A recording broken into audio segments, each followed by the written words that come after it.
again, everyone. I am here with a follow-up video on the Schmincke palette with the iridescent colors. I was planning to go ahead and swatch those on the black paper that I have in this black notebook. I will put a link below to the video where I go through this all black notebook here. This is a Chic Sparrow wide notebook with a Moleskine all black accordion style notebook in here. And I've already swatched some other pearlescent colors in here. And what I have done since I unboxed this Schmincke set with the Schmincke iridescence up here is I've also added my hydrocolors to this particular setup. Just because I kind of want to have all of my pans of iridescent colors together, and they seem to all fit in here pretty well. I had to fit one hydrocolor up here, but the rest of them all fit down in this other row. So I also did the swatching of all of these colors on the swatch sheet that came with the iridescent colors. So these are all of the Schmincke iridescent colors on this white paper. If I move it back and forth, you can see it's iridescent. Below, I've put all the hydrocolors, which you can see are obviously much more iridescent. The other thing about the Schmincke colors is that they, at least the majority of them, also have pigment in them. So what I've done is, so each and every one of these has some sort of sparkly material, whether it's mica or something like that. And then where there are additional pigments, I've put the little plus whatever pigment it is that's in these other colors. It looks like the red gold and the yellow gold are the only two of the Schmincke that do not have other pigments in it. So it's just a metallic color. So I'm not gonna swatch the hydrocolor ones on black paper because you have those right here. So this is all of the hydrocolor colors here on the black paper, and this is all of those same hydrocolors here. What's kind of interesting, I think, is not so much on the white swatch, but here on the black swatch, the Falcor, which is the same as this one, which you can barely see unless I go side to side. The Falcor looks very green on the camera, and it does not look that green in person. So that's kind of interesting. But in any case, I'm going to flip the page, and I have a brush over here off to the side. Yeah, I'll go ahead and leave those swatches here so you can see them while we're swatching. And then I also have a brush off to the side and a cup of water.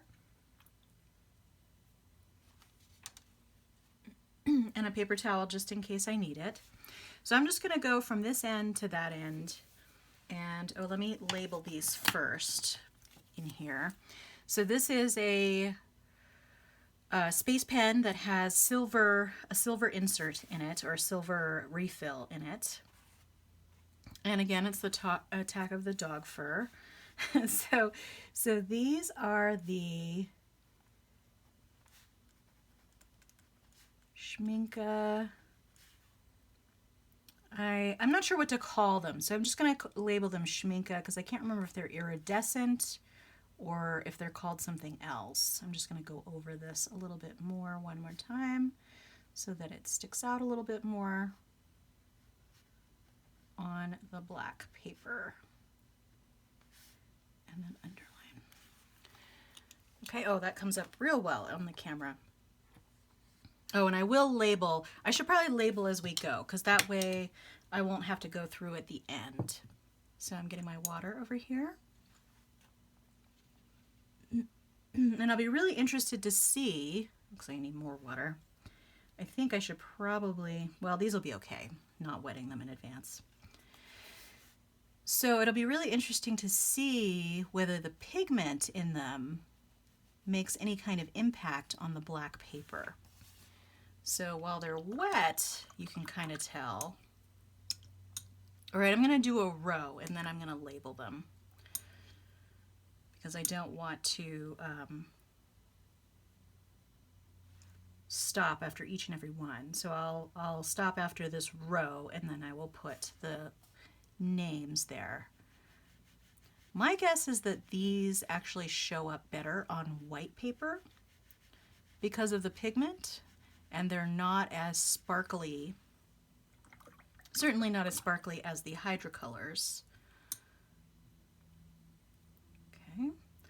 Oh, so this was the yellow light pearl, and this is the yellow pearl. This next one is red pearl. And let's see, can I fit one more on that? I think, well, no, I'm going to do 3. And if I have to go to the other page, I will. Okay, so this is the red pearl. And it'll be kind of nice to have these all together in this notebook so that I know what they are and how different they are from each other. So this one is yellow light pearl. This is yellow pearl. And then this is red pearl.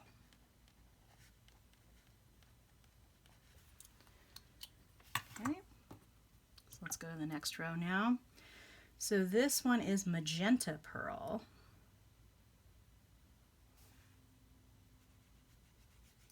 But yeah, you can kind of see how the pigments kind of get absorbed by the paper and they kind of disappear because they're so light by comparison on the, let me try to get a little bit more on there, by comparison to the shimmer, which sits on top, but there's not as much shimmer, okay, if that makes any sense. And I'm not a huge user of metallic watercolors. I've been wanting to try and incorporate them a little bit more in my journaling because generally, the reason why I haven't shown a lot of journaling on the channel is that my journaling is fairly minimal and I'm not really doing a lot of decoration in my journaling. So that one was blue pearl. And because of that, I'm not really using anything like this in my journal, but I might like to try that. Okay, so this is cyan blue pearl.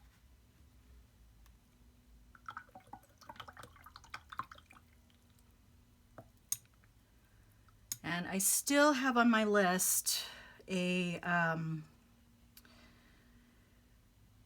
to-do to go back and go through old vacation photos and actually do a watercolor journal for each trip that I've taken before. And as part of that, I kind of wanted to incorporate some sparkly colors with writing and all of that kind of stuff about, you know, what I did in each place. So this is green pearl bluish.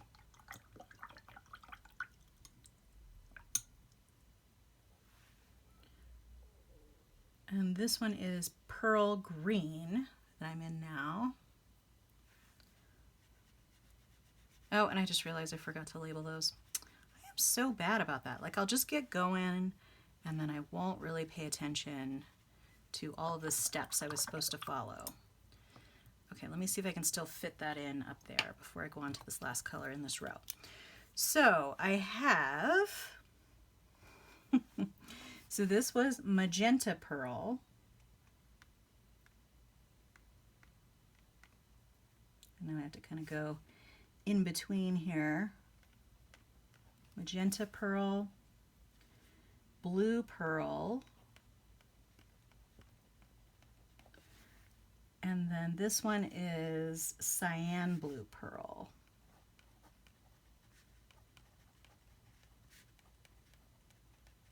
Okay, that worked out okay. And then I'm just going to do one more and then label this row. So the next one is black pearl. And I'm kind of interested to see, oh, it looks like I'm getting a little bit green in there though. I'm interested to see how this one shows up on this paper because the paper's black and the paint's black, but the pearl you can kind of see it almost looks silver on screen here. Okay, so then this was green pearl bluish.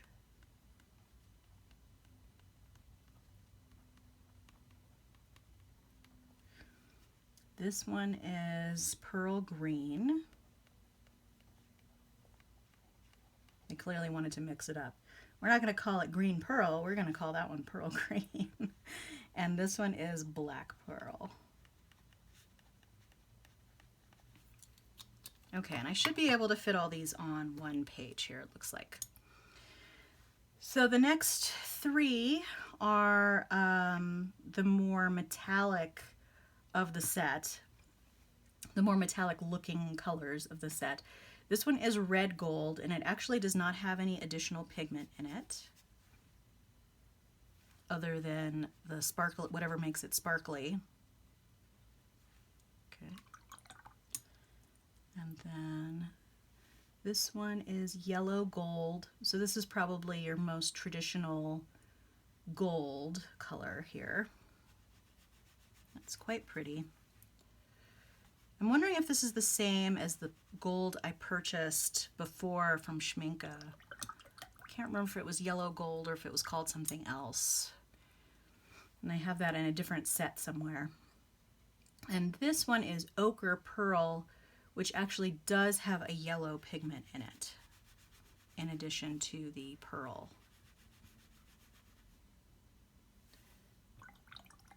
Okay, it's very interesting. They all look very subdued and muted in this context here on the black paper.